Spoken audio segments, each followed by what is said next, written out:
And I just want to say something. We've been using the word war. Nobody's talking about war. President Obama's not talking about war.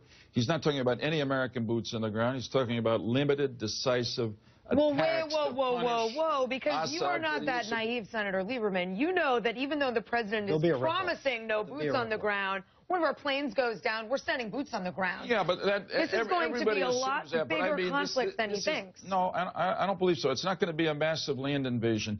Incidentally, what the president could have done when he decided to send it to Congress and taking the military action limited that he has in mind is not a precedent. I mean, President Reagan did it in Grenada and struck at Libya when he thought the Libyans blew up a disco in Germany. You know, President Clinton went into Bosnia. People could argue he had no national security interest there, but a lot of people were getting slaughtered by the Serbs at that point. And it goes on and on. So you still are mad that the president went to Congress. I think the president going to Congress is the best thing that happened because it gave us time. Here was my concern. You don't agree with me? No, here's my concern when he did it. I don't think he had to do it. He himself said it, and I think he was right that he had the legal authority to take action himself as commander-in-chief under the War Powers Resolution, everything else.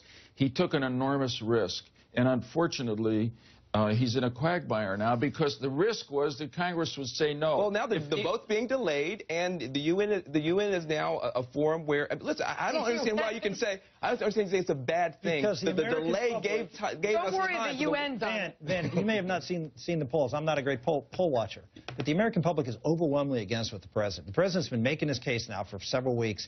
They are against military action. They do not see any positive benefit for the United States in getting involved in a war between two radical elements of which neither are our friends. Now I want to surprise you in quoting from the New Testament, Corinthians. When the sound of the trumpet is uncertain, who will follow into battle? So I think people are so confused about what's going on here. If you the president says he has to do it, but then he goes to Congress. If you look at the polls earlier, there was a majority for a limited strike without American boots on the ground, particularly if we had some support from other countries. Let me ask you, Senator. Yeah, go ahead. Here's the president says, we need to do it, but I'm going to ask Congress. We need to strike, but it's not going to be decisive. Of course the American public is going to say, what the heck are we doing here? We have a president who doesn't. And here's the problem. If we actually do act, and if the Russians or the Iranians or somebody else say, you know what, you've drawn a line in the sand for us, and we're gonna act back. Now we've put the United States in a much broader war with a president who is clearly over his head in this situation. Hey, look, I do not agree this president is in over his head. First of all, let's be clear. This is a president who built a coalition to isolate Iran. Let me finish. He isolated Iran. Let's walk through the list before we take him down too hard. He got Russia and China to be with us against Iran. Oh, stop right there. Stop. Stop right there. Has Iran... Don't forget Libya. Stop at Iran. Is Iran pursuing the nuclear weapons program? The answer is yes. And we are doing... They have not do you want a war? down. Do you want a war? They have drawn... Do you want a war? We have drawn a red line. We're doing cyber attacks.